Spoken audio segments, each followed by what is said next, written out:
हरियाणा विशेष में स्वागत है आपका। मैं हूं आपके साथ हैदर जैदी। हरियाणा और पंजाब में धान की खरीद को लेकर प्रदर्शन कर रहे किसानों को बड़ी राहत मिली है। धान की खरीद की तारीख को फिर से बदलकर 3 अक्टूबर कर दिया गया है। दोनों राज्यों में धान की खरीद कल से होगी। जी हां, आपको बता रहे हैं कि दोनों राज्यों में कल से धान की खरीद होगी।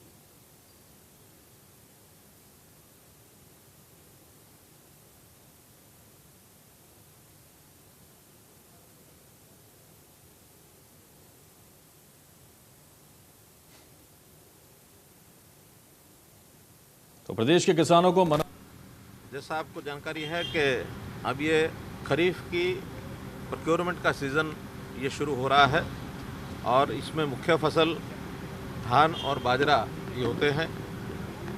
धान की प्रोक्योरमेंट का जो समय हमने पहले निश्चित किया था वो 1 अक्टूबर से शुरू किया था, लेकिन जैसा हमको मालूम है इस बार वर्षा लगातार ये देरी से भी चल रही है, तो इसके कारण से पहले केंद्रीय मंत्रालय ने, हमारे विभाग ने इसको पोस्टपोन करके 11 अक्टूबर ये कर दिया था।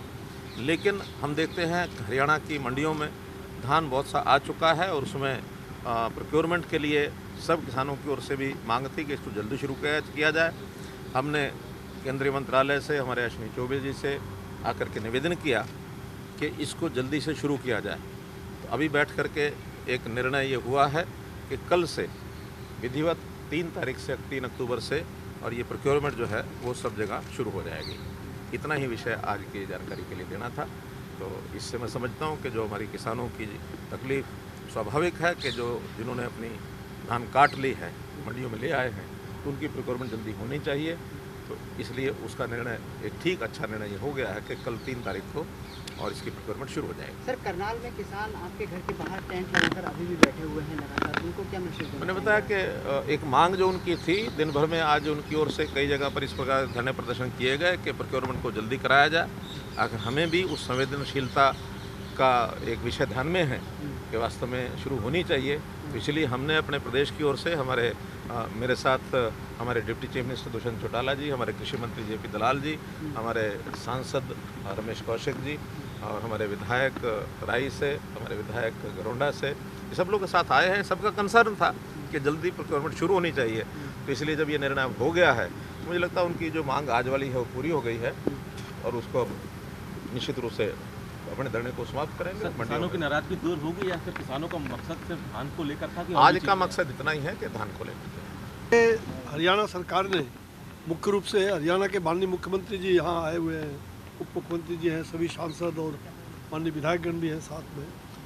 तो जो सरकार ने निर्णय लिया है, अभी हरियाणा का प्रतिनिधिमंडल आया था और हरियाणा का चिन्हन भी था कि कल से प्रोक्योरमेंट का हम लोगों ने पूरी तैयारी वहाँ रखा है। पहले से भी हमारी तैयारी थी और वहाँ पर पूरा सब लोगों की खरीदगी कल से शुरू हो जाएगी।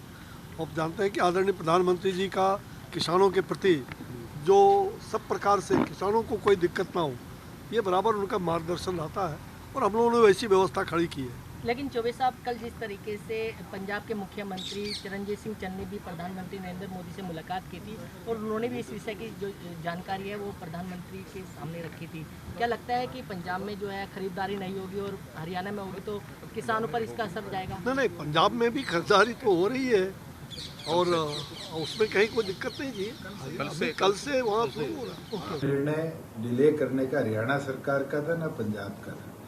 प्रोक्योरमेंट के ऊपर निर्णय, क्योंकि हम प्रोक्योरिंग एजेंसीज हैं, केंद्र के लिए प्रोक्योर करते हैं, उनके आदेश आए। आदेश के बाद क्योंकि हमारे प्रदेश की समस्या थी, हमने केंद्र से चर्चा करी है। केंद्र के जो MOS हैं अश्विनी चौबे जी, आज उनसे जब मुलाकात करी तो उनने फिर अपने डिपार्टमेंट में भी चर्चा कर हमें उसी समय ये निर्णय लेकर दिए कि कल सुबह से आप प्रोक्योरमेंट शुरू करें। भारतीय किसान यूनियन टिकैत ग्रुप के महासचिव भूपेंद्र सिंह लाठी ने धान खरीद शुरू करने पर सीएम मनोहर लाल का आभार जताया। उन्होंने कहा कि सीएम मनोहर लाल किसानों के लिए दिल्ली गए और केंद्र सरकार को हरियाणा में धान खरीद शुरू करने के लिए मनाया। सीएम मनोहर लाल ने किसानों के लिए केंद्र के फैसले को पलटने का काम किया ताकि किसानों की फसल खराब होने से बच सके। किसानों की मंग नूं लैके हरियाणा के मुख्य मंत्री श्री मनोहर लाल खट्टर जी ने ਅੱਜ ਦਿੱਲੀ ਜਾ ਕੇ ਕੇਂਦਰ ਸਰਕਾਰ ਦਾ ਜੋ ਫੈਸਲਾ ਸੀ 1 ਤਰੀਕ ਤੋਂ ਬਦਲ ਕੇ 11 ਤਰੀਕ ਤੱਕ ਕਰ ਦਿੱਤਾ ਸੀ ਕਿ ਕਿਸਾਨਾਂ ਦੀ ਫਸਲ ਖਰੀਦੀ ਜਾਏਗੀ, ਉਸ ਨੂੰ ਪਲਟਾ ਕੇ ਕਿਸਾਨਾਂ ਦੇ ਹੱਕ 'ਚ ਕਿਸਾਨਾਂ ਦੀ ਮੰਗ ਨੂੰ ਮੰਨ ਕੇ ਕੇਂਦਰ ਸਰਕਾਰ ਦਾ ਫੈਸਲਾ ਪਲਟਿਆ। ਅਸੀਂ ਧੰਨਵਾਦ ਕਰਨਾ ਚਾਹੁੰਦੇ ਹਾਂ ਹਰਿਆਣਾ ਦੇ ਸੀਐਮ ਦਾ ਸ਼੍ਰੀ ਮਨੋਹਰ ਲਾਲ ਖੱਟਰ ਜੀ ਦਾ ਕਿ ਉਹਨਾਂ ਨੇ ਸਾਡੀ ਫਸਲ ਨੂੰ ਬਚਾ ਲਿਆ। बहुत बहुत धन्यवाद। धान खरीद को लेकर सरकार ने बड़ा फैसला लिया, लेकिन इससे पहले प्रदेश में जनप्रतिनिधियों को किसानों के विरोध का सामना करना पड़ा। यमुनानगर में शिक्षा मंत्री कंवरपाल गुर्जर के निवास स्थान पर हजारों की संख्या में किसानों ने पहुंचकर नारेबाजी की। किसानों ने पुलिस के लगाए गए बैरिकेड्स तोड़ डाले। किसानों ने अंबाला दिल्ली नेशनल हाईवे पर बुआना अनाज मंडी के मार्केट कमेटी कार्यालय पर ताला जोड़ दिया। धान की खरीद की तारीख आगे बढ़ाने पर किसानों ने अनाज मंडी का घेराव किया। डीएसपी के नेतृत्व में पुलिस बल मौके पर मौजूद रहा। डीएसपी ने किसानों को समझाने की कोशिश की। एहतियातन पुलिस ने सुरक्षा की दृष्टि से गृह मंत्री अनिल विज के निवास के बाहर बैरिकेडिंग और वाटर कैनन का इंतजाम किया। इसके अलावा भिवानी में कृषि मंत्री जेपी दलाल और कैथल में राज्य मंत्री कमलेश टांडा का विरोध भी किया गया।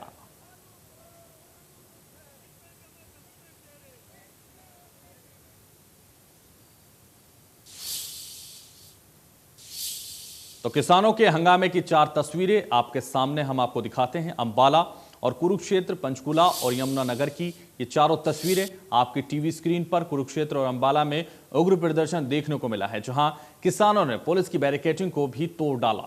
दरअसल किसान जल्द से जल्द धान खरीद शुरू करने की मांग कर रहे थे। इसको लेकर प्रदेश में कई जगहों पर विरोध प्रदर्शन हुआ है।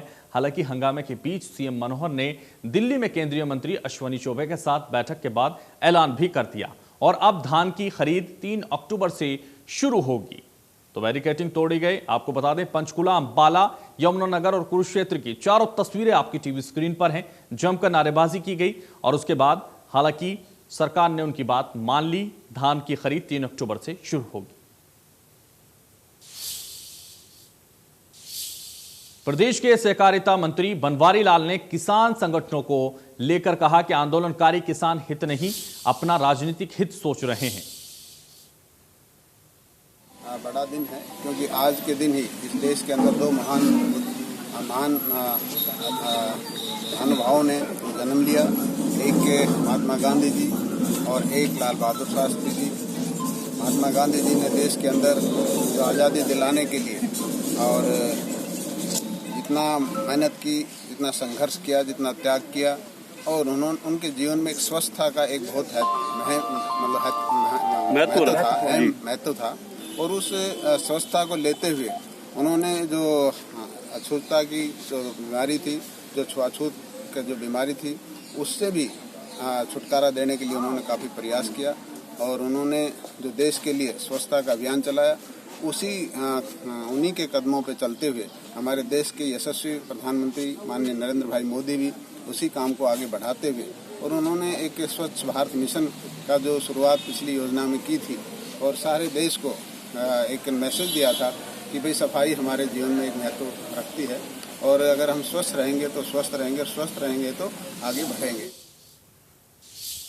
सिरसा सांसद सुनीता दुग्गल ने इलाहाबाद उपचुनाव में गठबंधन प्रत्याशी के जीतने का दावा किया है। उन्होंने कहा है कि पूरी उम्मीद है कि जनता हर हाल में सरकार के विकास के साथ जाएगी, क्योंकि प्रदेश का किसान, मजदूर वर्ग और महिलाएं पीएम मोदी और सीएम मनोहर लाल की जन कल्याणकारी नीतियों से खुश हैं। ऐसा है कि जिन्होंने वहां से इस्तीफा दिया, आप एक बार उनसे ये जाके पूछें कि जब उन्होंने इस्तीफा दिया और आज जब चुनाव फिर से हो रहा है तो उसमें वस्तुस्थिति में क्या अंतर आया है। तो क्या अगर जो उनका कारण था इस्तीफा देने का, वो अगर चुनाव हो जाता है, रिजल्ट आ जाता है और वो फिर से विधायक बन जाते हैं, तो उसके बाद फिर से वो इस्तीफा दे देंगे? तो क्यों वो हमारी जनता का जो खून पसीने की जो उनकी कमाई है, जो वो टैक्स देते हैं, उसको वो झोंक रहे हैं। तो मुझे लगता है कि इस बात को लोग समझेंगे और अब की बार वहाँ से जो गठबंधन का कैंडिडेट होगा वो विजय जो होगा विजयी होगा, वहाँ से विजय अपनी दर्ज कराएगा। इस बात की मुझे पूरी उम्मीद है। भिवानी में राष्ट्रपिता महात्मा गांधी जयंती खास तरीके से मनाई गई। बापू की जयंती के अवसर पर खादी को बढ़ावा देने के लिए कार्यक्रम हुआ। इस दौरान लोगों को खादी खरीदने और आत्मनिर्भर भारत बनाने के लिए प्रेरित किया गया। वहीं इस दौरान शहर में 15 मंजिलों पर स्वच्छता अभियान भी चलाया गया और राष्ट्रपिता महात्मा गांधी की प्रतिमा पर पुष्पांजलि अर्पित कर उन्हें श्रद्धांजलि अर्पित की गई। कार्यक्रम में सांसद धर्मवीर सिंह और विधायक घनश्याम सर्राफ भी शामिल हुए।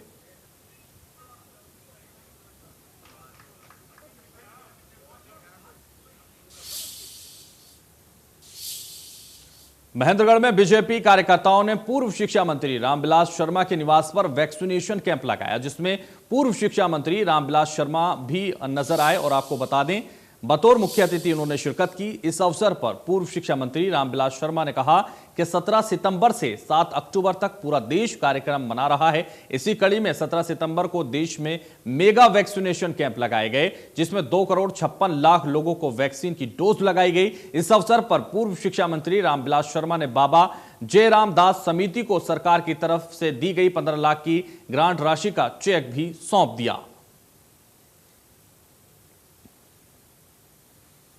तो आपको बता दें, बापू की जयंती पर जिस तरह से वैक्सीनेशन कैंप लगाया गया और उसको लेकर उन्होंने बताया कि रामविलास शर्मा मुख्य अतिथि तौर पर जब वहां पहुंचे, उन्होंने कहा कि पूरे 17 सितंबर से लगातार कैंप लगाया गया और अब इस तरह से सेवा की जा रही। बीजेपी ने वैक्सीनेशन कैंप लगाए, तमाम तरह की सेवा की। बापू की जयंती पर वो बोलते हुए उन्होंने सब कुछ बताया और जिस तरह से बापू की जयंती पर ये विशेष कार्यक्रम उन्होंने आयोजित किया, इसमें तमाम तरीके से वो बोलते हुए नजर आए। आज दोनों डोज, जिसको पहली डोज नहीं लगी उसको पहली डोज लगेगी, जिसको पहली डोज लग गई उसको दूसरी डोज का वैक्सीनेशन होगा। आज सैकड़ों में लोग आएंगे, हजारों में लोग आएंगे। शाम तक ये हमारा कैंप का आयोजन है। बीजेपी के तमाम कार्यकर्ता भाई और बहन यहाँ पर उपस्थित हैं और वैक्सीनेशन का जो कार्यक्रम है, अंतर्राष्ट्रीय बाजार में कच्चे तेल की कीमतों में उबाल आने के साथ ही देश भर में पेट्रोल डीजल के दाम रिकॉर्ड स्तर पर दर्ज किए गए हैं। लगातार तीसरे दिन पेट्रोल और डीजल के दाम में बढ़ोतरी हुई है। सरकारी तेल कंपनियों ने डीजल के दाम में प्रति लीटर 25 पैसे की बढ़ोतरी, तो वहीं पेट्रोल की आपको बता दें 20 पैसे की बढ़ोतरी लगातार दर्ज की जा रही है। दिल्ली में पेट्रोल 102 के पार पहुंच चुका है, तो वहीं डीजल भी छलांग लगाकर 90 के पार है। और आपको बता दें, दिल्ली में पेट्रोल डीजल के दाम बढ़ने के साथ ही अब सीएनजी और पीएनजी के दाम भी बढ़ गए हैं। दिल्ली में सीएनजी आपको बता दें ₹2.28 किलो की बढ़त दर्ज की गई है, तो वहीं गाजियाबाद में ₹2.55 की दर्ज की गई है। इसी तरह पीएनजी के दाम में भी ₹2.10 की बढ़ोतरी हुई है। तो लगातार पेट्रोल और डीजल में इजाफा इनके दामों में हो रहा है और आम इंसान उससे परेशान नजर आ रहा है।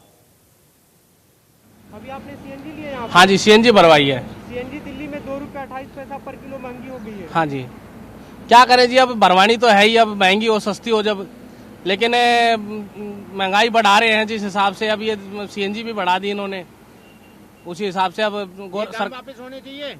पेट्रोल के दाम, डीजल के दाम भी रोज बढ़ रहे हैं, लगातार तीसरे दिन बढ़े हैं। हाँ जी, वो भी बढ़ रहे हैं जी, पेट्रोल के डीजल के दाम भी बढ़ रहे हैं। लेकिन सबसे बड़ी बात तो ये है जी, देखो जी, पेट्रोल डीजल के दाम तो बढ़ जाए वो तो चल जाएगा, लेकिन हम तो ये कहते हैं सरकार से कि देश सुरक्षित रहे। बस हमारे को बस सिर्फ देश सुरक्षित चाहिए, कोई दिक्कत नहीं। रेट चाहे ये और बढ़ जाएंगे तब भी कोई दिक्कत नहीं। हमारा पैसा अच्छी जगह लग रहा है, कहीं काम आ रहा है, हमें ये चाहिए। ठीक है जी। क्या नाम है आपका? मेरा नाम सोनू। सीएनजी लिया आज आपने? हाँ जी। कितने की सीएनजी भरवाई? सीएनजी भरवाई मैंने 200 रुपये की जी। अच्छा, सीएनजी महंगी होती जा रही है, आज ₹2.28 पर किलो महंगी हो गई आज सुबह से। ये तो पता नहीं था, पर आज से आपसे ही पता लगा है महंगी होगी। उस तरफ मैंने वैसे ध्यान नहीं दिया, पर महंगाई दिन प्रतिदिन बढ़ती जा रही है।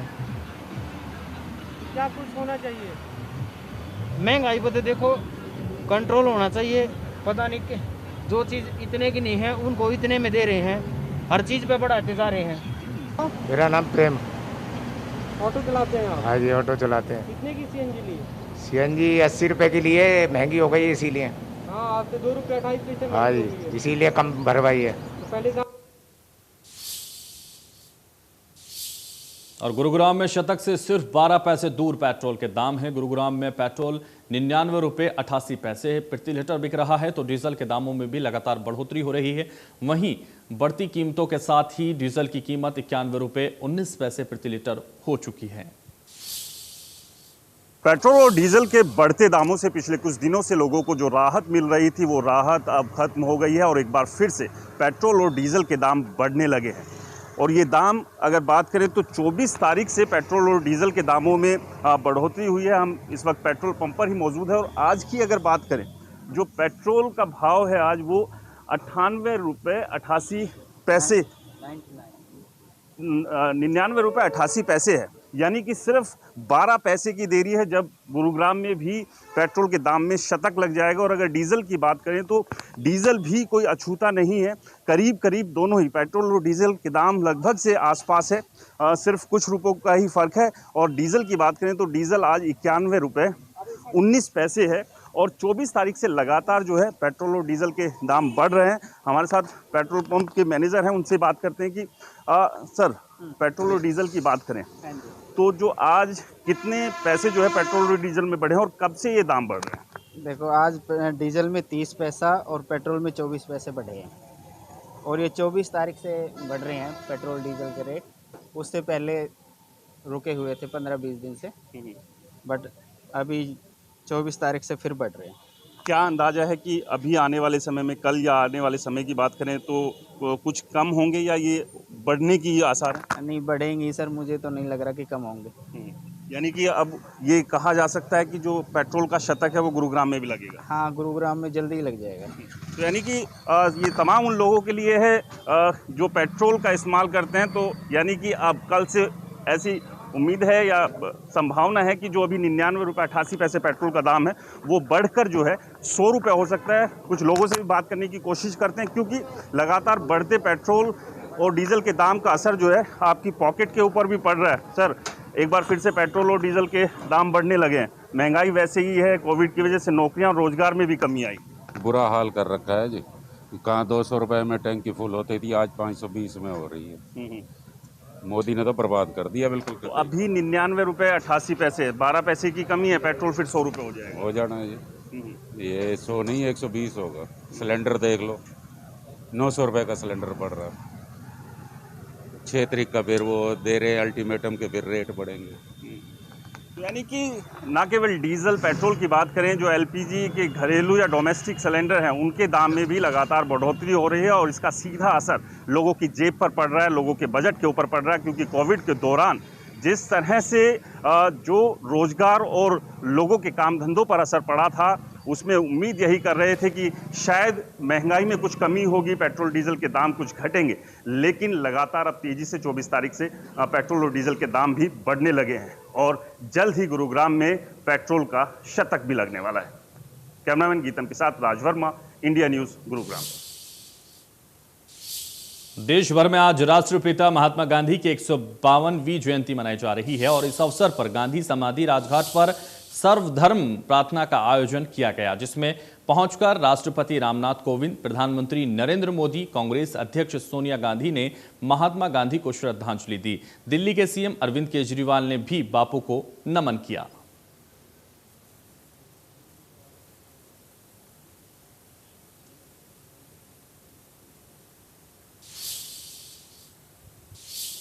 दो अक्टूबर को गांधी जयंती के अलावा देश के दूसरे प्रधानमंत्री लाल बहादुर शास्त्री की जयंती के रूप में भी मनाया जाता है और जाना जाता है। पीएम नरेंद्र मोदी ने पूर्व प्रधानमंत्री लाल बहादुर शास्त्री को विजय घाट पर जाकर श्रद्धांजलि दी है। देख सकते हैं आप इन तस्वीरों में।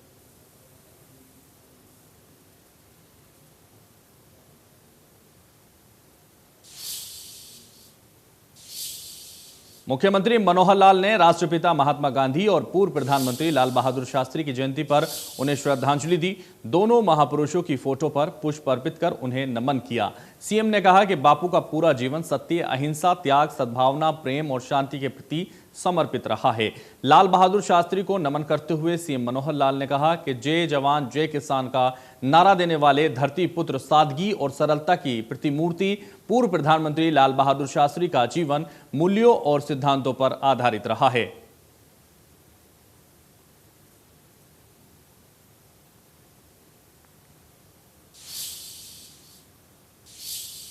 अंबाला की एक कॉलोनी में उस वक्त हलचल मच गई जब गुड्डा कला निवासी अकबर अली अपनी पत्नी और पुत्री के साथ वहां चढ़ गया। दरअसल मस्जिद पर चढ़ा शख्स अपने भाइयों से पैसे के लेन देन को लेकर खफा था और इसीलिए उसने एक कदम उठाया। शख्स की माने तो रहमान और उसके भाइयों ने बच्चों की शादी के नाम पर उससे पैसे लेकर फ्रॉड किया। सूचना मिलने पर सदर थाना SHO विजय कुमार दल बल के साथ मौके पर पहुंचे। उन्होंने कार्रवाई का आश्वासन देने के बाद सभी को मस्जिद से सुरक्षित नीचे उतार लिया। पुलिस आरोपी भाइयों को थाना सदर लेकर आई और आगे की कार्रवाई में जुट गई है।